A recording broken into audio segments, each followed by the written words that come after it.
E vamos começar a fase de discutir o processo da engenharia de software, entendendo o que é o processo. Então, a aula de hoje fala de processos de negócio, e o nosso negócio vai ser o desenvolvimento de software. A gente quer definir o que é esse processo de negócio e conhecer que existem várias representações, mas elas se tornam mais fáceis de ler se você conhece o princípio básico das representações de processo.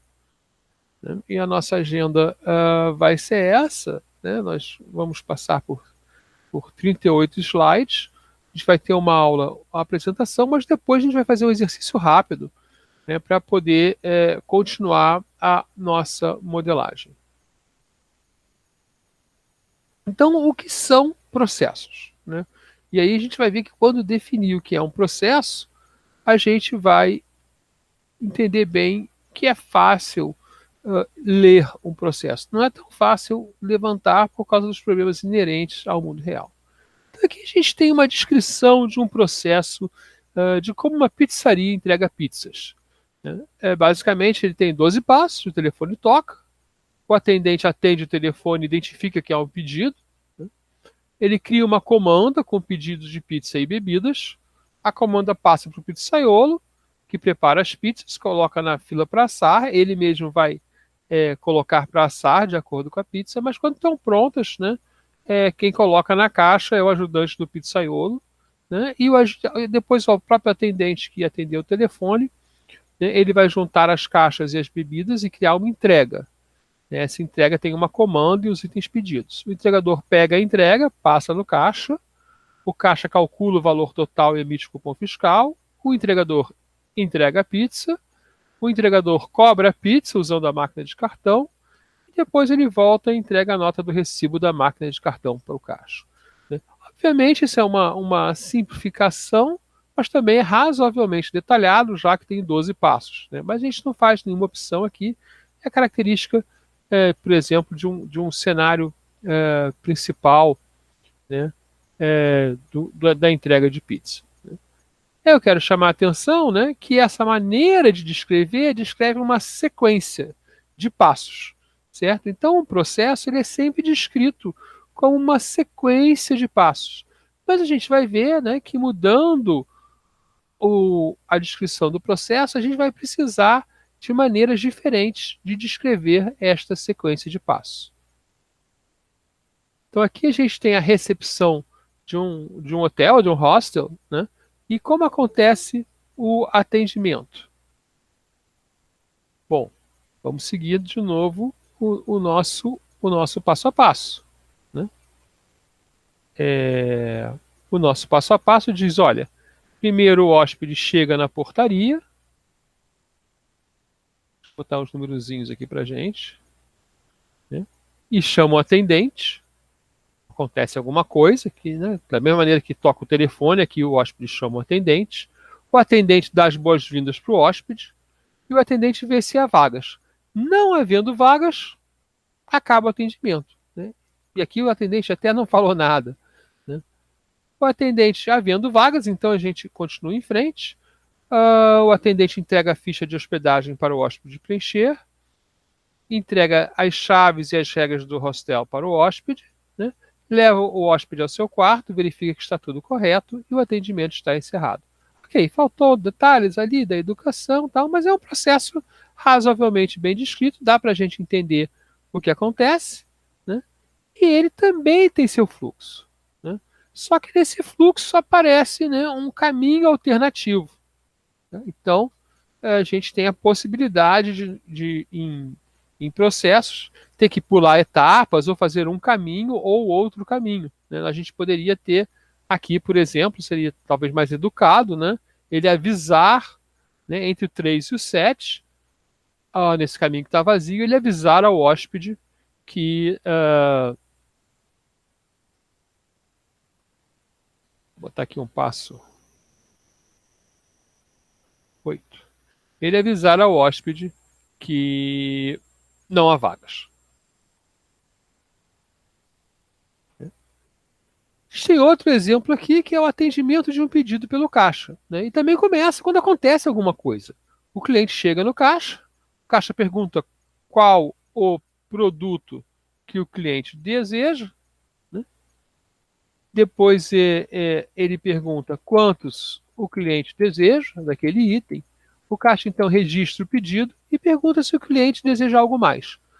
Havendo outro pedido, ele volta ao passo 2, né?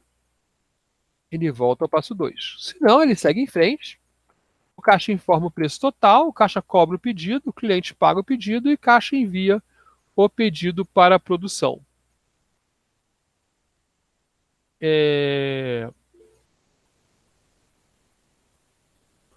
Aqui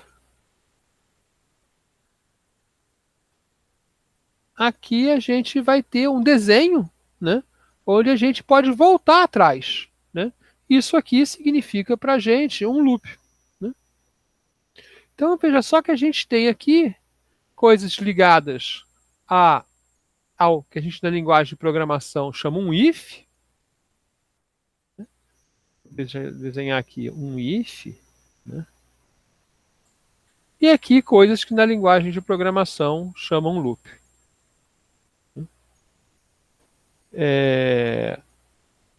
E agora, né, a gente tem mais uma possibilidade, né, que aparece nos processos e dificilmente aparece nas linguagens de programação que a gente aprende no início do curso, né? Eu estou aqui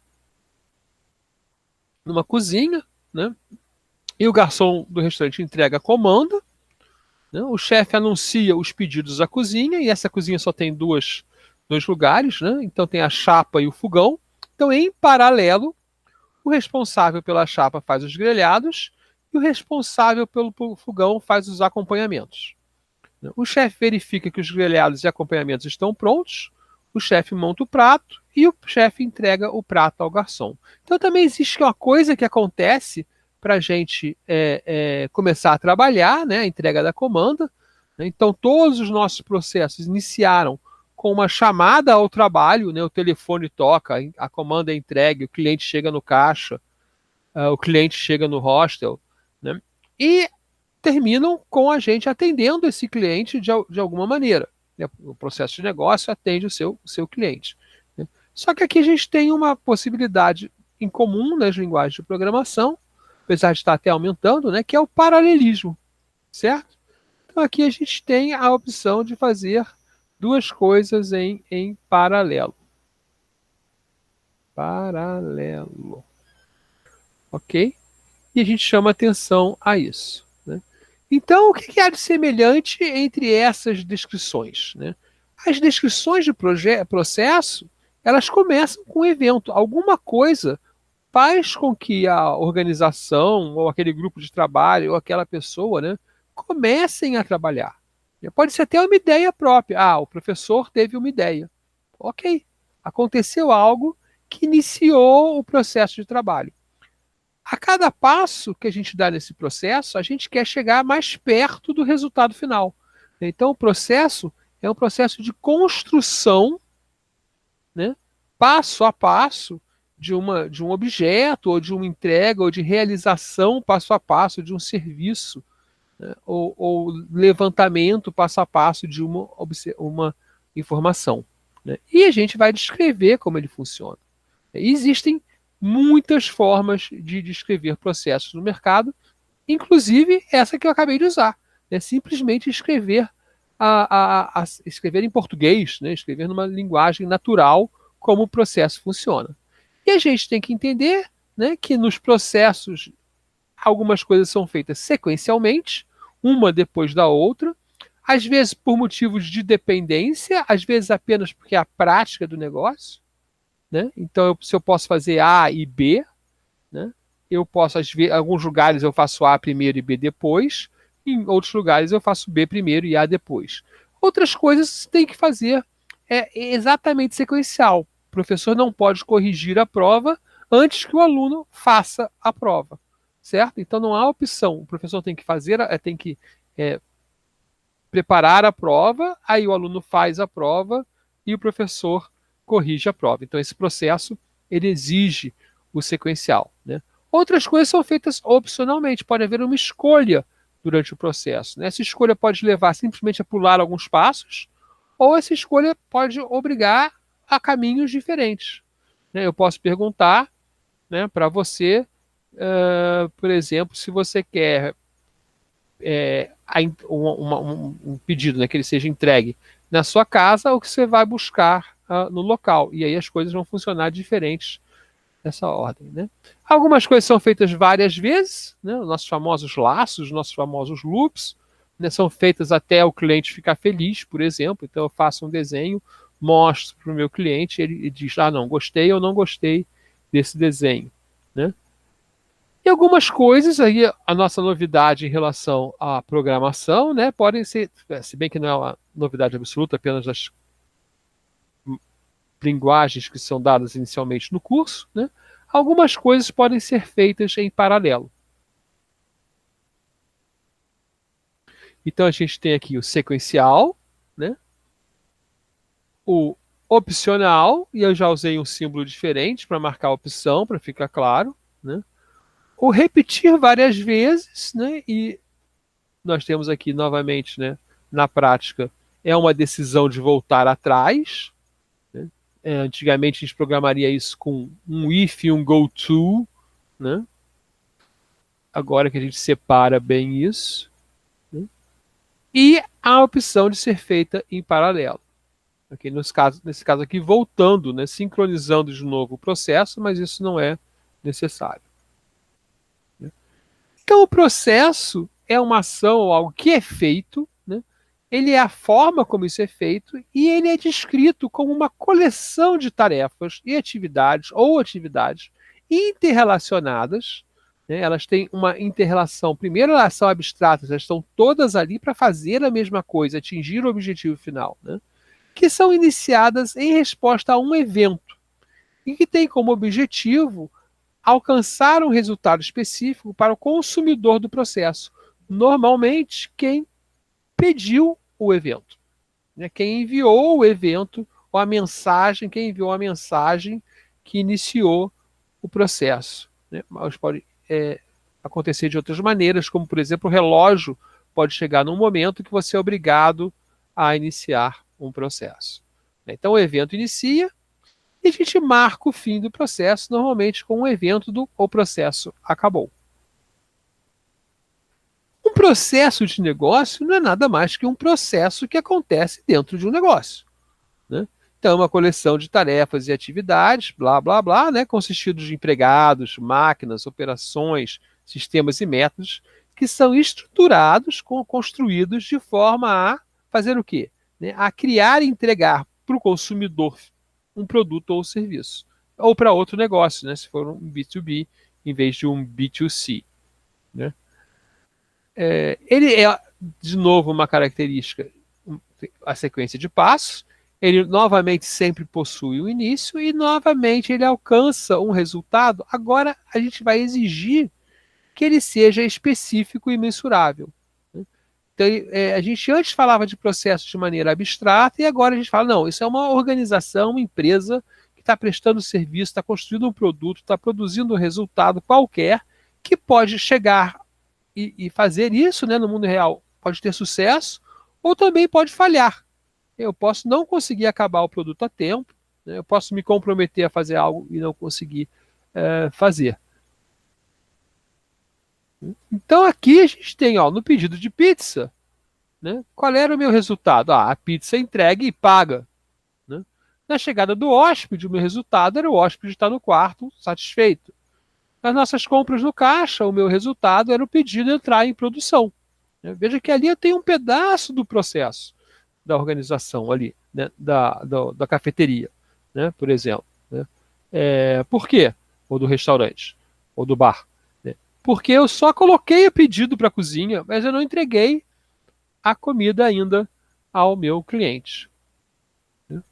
E por que a gente tem que entender os processos quando entende engenharia de software? Primeiro, porque a gente vai fazer na engenharia de software sistemas que atendam processos. Né? Então, ao mesmo tempo que a gente está nos preparando para falar de processos de software, de ter uma linguagem para discutir os processos de software, a gente também está preparando no processo de usar, né, ou na prática, para não confundir, né, na prática de fazer projetos de engenharia de software, onde é importante, ou de desenvolvimento, ou de compra de software, onde é importante que a gente entenda o processo do nosso cliente para poder entregar um produto melhor, né? Isso também vai ajudar na gestão e na monitoração do controle dos nossos processos internos, certo? Então, essa aula, vamos dizer assim, né, ou esse tópico, ele atende a várias necessidades da engenharia de software, tanto como serviço, como para poder preparar e controlar e gerenciar a nossa organização. E o levantamento de processos de negócios, ele pode ser necessário em qualquer desenvolvimento, porque você quer descobrir os requisitos de um sistema, né, e aí você vai ter que levantar, né, ou elicitar, que é a palavra que a gente usa num sentido muito próximo a investigar e relatar, né, como funciona o processo onde o sistema vai entrar, né, ou o sistema vai substituir outro sistema. Nesse tipo de modelagem, então, a gente está querendo entender, né, como o nosso cliente executa o processo. Tá? A identificação do processo ela não é trivial. Por quê? Porque a empresa existe de forma esparsa, né? Então, esse desenho já podia estar aqui, né? A empresa, como organização, normalmente ela possui uma estrutura hierárquica, né, que ultimamente já tem achatado, né, isso é uma característica das novas empresas, né, mas o processo, né, ele vai navegar pela empresa, o processo de negócio. Por quê? Chega aqui nas vendas, o cara pede o produto, segue para outra linha, aí vem para a produção, pode ir para a chefia da produção, que manda embaixo, que vem para a logística, e assim vai ter um processo. E vai ter outro processo, né? Também da organização, que pode ser que comece por aqui, passa para cá, vai para lá e acaba, né? E vocês podem pensar, né, nos processos da universidade, por exemplo, né? Quais são os processos da universidade? Alguns, né, vocês podem fazer direto com o professor, né? Como vocês fazem a prova, né? Vocês assistem à aula, né? E outros vocês têm que fazer, né, por meio de pedidos formais à sessão de ensino, né, ao registro, ou ao coordenador do curso, né, ou ao colegiado do curso. Então, vários processos coexistem numa organização. Quanto maior a organização, mais ela tem que se organizar, né, menos ela pode ser informal, porque senão a organização não funciona, né, e mais processos, então, ela exige. Não necessariamente ela define o processo formalmente, né? Isso é um problema das organizações, né? A existência de processos não definidos formalmente, porque eles são feitos de qualquer maneira, da maneira como dá na telha das pessoas. Mas a prática, né, faz com que esses processos que são feitos de qualquer maneira, né, eles possam, eles não voltem não, eles sejam seguidos, né, por uma maneira padrão, né, uma maneira estándar interna da empresa. As pessoas aprendem a fazer aquele processo do mesmo jeito. Como eu peço uma alteração de nota? Aí tem um passo a passo, que é o passo a passo que não está definido em algum lugar, mas mas acontece sempre, né, ou acontece na maioria das vezes, né. Também é comum que um processo definido degrade, né, ou seja, as pessoas comecem a fazê-lo de outra forma, né, porque a maneira como ele está definido ou não atende mais, ou, por exemplo, não agrada as pessoas, então elas evitam fazer aquele passo a passo. Bom, então se eu preciso definir os processos, o ideal é que eu tenha processos definidos, eu consiga segui-los, eu preciso representá-los de alguma forma de maneira que as pessoas possam seguir o combinado. Ou seja, eu tenho que combinar com as pessoas o que elas vão fazer. Então, eu tenho a representação de processos de negócio, que existe para a gente entender e explicá-los, né, de alguma maneira. Para isso, a gente pode usar lá a nossa linguagem natural, né, mas na linguagem natural a gente tem problemas de ambiguidade. Né? Ou seja, você pode ler algo e interpretar de várias maneiras. Então, a prática, né, na computação, né, é retirar a ambiguidade da nossa linguagem natural, criando linguagens artificiais.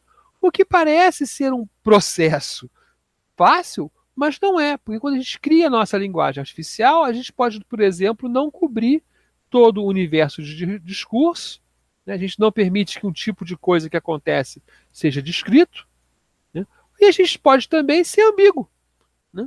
Ou permitir a mesma representação de várias formas, né? E essas coisas dificultam o nosso entendimento do processo ou o nosso entendimento de como descrever o processo. Vocês vão ver que quando a gente falar da nossa linguagem adotada, que é BPMN, nos próximos slides, né, a gente vai ter opções de representação. Essas opções de representação deveriam ser proibidas. Né? Por quê?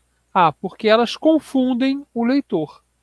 Eu posso escrever de um jeito ou do outro e o leitor começa a imaginar que há um motivo para escrever de um jeito ou de outro. Fica procurando, né, motivos que não existem naquela descrição. Então, existem várias formas de representar processos, né? Essas formas têm diferentes níveis de complexidade, têm diferentes níveis de abstração, significa que elas podem representar, às vezes, só processos de uma maneira abstrata pela empresa, outras podem representar processos executáveis, né? E a gente já falou, né, não é trivial representar o processo, as escolhas que a gente faz dependem do uso que a gente vai fazer também, e a gente corre, então, vários riscos. Né? Por exemplo, a gente corre o risco de ter uma representação complexa demais para o uso que a gente vai dar, ou simples demais para o uso que a gente vai dar. Né? Corre o risco de ter representações imprecisas e corre também o risco de errar o uso do método. Né? A gente simplesmente usar ter um erro de sintaxe, né? Ou um erro de semântica, ou até mesmo um erro léxico no nosso método. Né? Apesar do que, quando a gente usa uma ferramenta, ela é capaz de gerenciar vários tipos de erro, não permitir que a gente os cometa. Certo? Então, existem formas típicas, né, gráficas, por exemplo. Você indo para uma empresa, você pode encontrar formas gráficas que estão tecnologicamente ultrapassadas, né? Ou pelo menos não estão mais na moda, né? Porque são bastante eficientes, mas saem da moda. Né? Então, fluxogramas, por exemplo, eles têm defeitos técnicos, apesar do que ainda são usados. Né? Inclusive de uma maneira bem genérica, né? As pessoas não sabem que cada símbolo do fluxograma deve ser usado de uma certa maneira. Mas tem uma coisa que chama de diagramas ASME, que não se usa mais, talvez nunca tenha sido usado no Brasil, né? E tem esse IDF0 e IDF3, que são notações para falar, que permitem falar de processo no IDF0 sem uma ordem de execução, né? Apenas ele fala da função da empresa, mas é uma ferramenta muito boa, apesar de não ser mais usada, e o IDF3, que já é equivalente, mas pior, a outras formas que nós temos hoje. Né?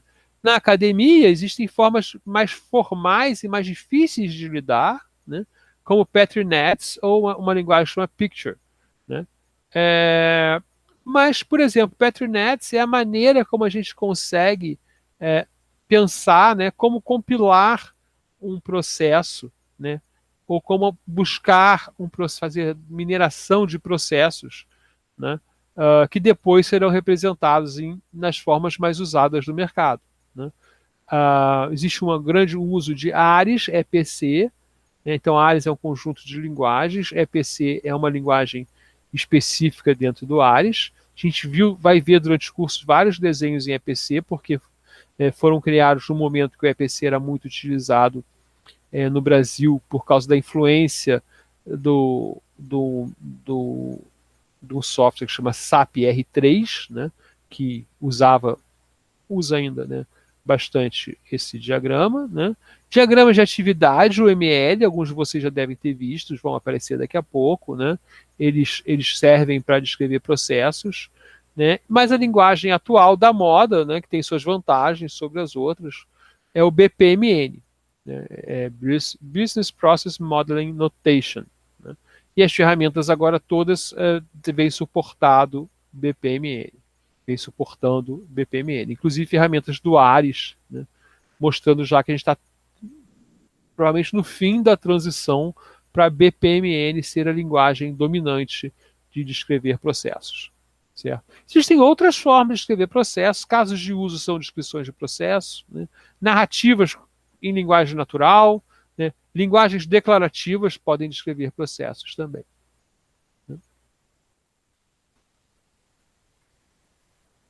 Então, por que a gente escolhe uma forma de representação e, por exemplo, por que a gente vai escolher BPMN? Primeiro, porque é um padrão internacional, né, aceito. Né? Existem necessidades relacionadas ao que eu quero, para que eu quero usar a descrição, e o BPMN permite que a gente use ferramentas de automação de processo.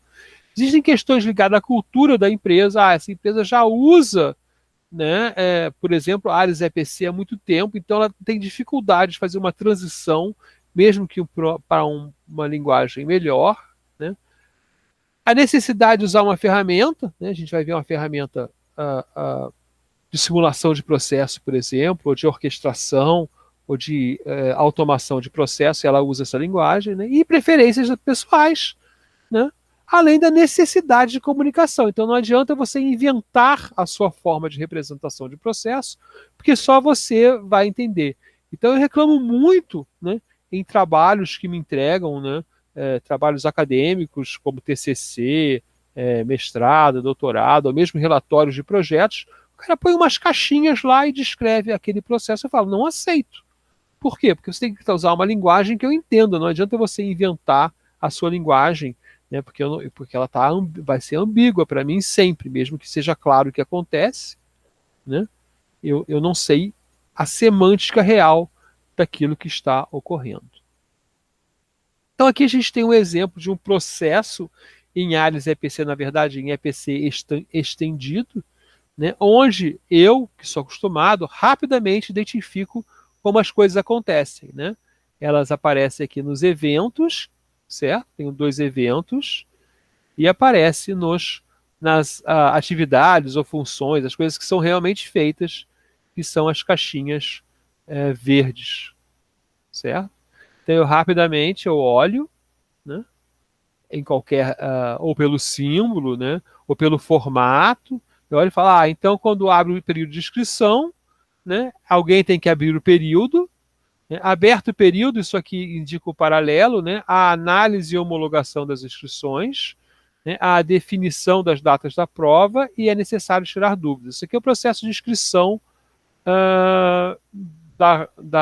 do programa de engenharia de sistemas de computação, né, visto por dentro. Né. Quando são definidas a data das provas, né, é comunicado isso, e quando tudo está pronto, né, a gente encerra o período de inscrição. Certo? Então essa linguagem permite algumas coisas, né, e as inscrições são encerradas na mão. Certo? Então quem faz essas coisas? Quem abre o período é a comissão de seleção, né, a comissão de seleção é que tira dúvidas, a comissão de seleção é que faz análise e homologação, e é ela que encerra. Mas quem define a data da prova é a linha, né, que vai executar a prova. Então essa data é comunicada automaticamente, não tem ninguém realizando aqui, né, pelo sistema de seleção, no site de seleção. Né, e a gente vê que vários desses processos precisam do sistema de seleção.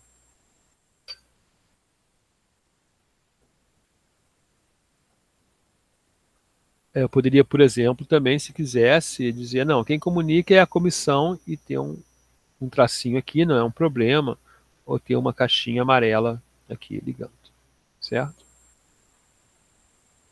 Esse desenho, né, que a gente tem uma versão curta aqui, né, essa linguagem, o EPC, antigamente, não sei se isso existe ainda, né, antigamente ela vinha acompanhada de outras notações que eu chamava, que eu chamo de notações para o gerente ver. Então você desenhava isso aqui, né, apertava um botão, dizia é um processo industrial ou um processo de escritório, e era mudado, né, para essa notação aqui, né, que é uma notação para gerente, né, porque se você é um técnico, você rapidamente analisa que essas coisas são exatamente aquelas coisas lá, e é até melhor isso aqui, porque é mais fácil de desenhar, você pode desenhar na mão, né, e não tem uma carga visual tão grande. Mas para uma pessoa que não conhece a linguagem, pode ser que isso aqui seja melhor de ler. Aqui é um exemplo em BPMN, um exemplo usando a ferramenta Visage, Visage, né? Que ela é muito elegante a anotação dela, né?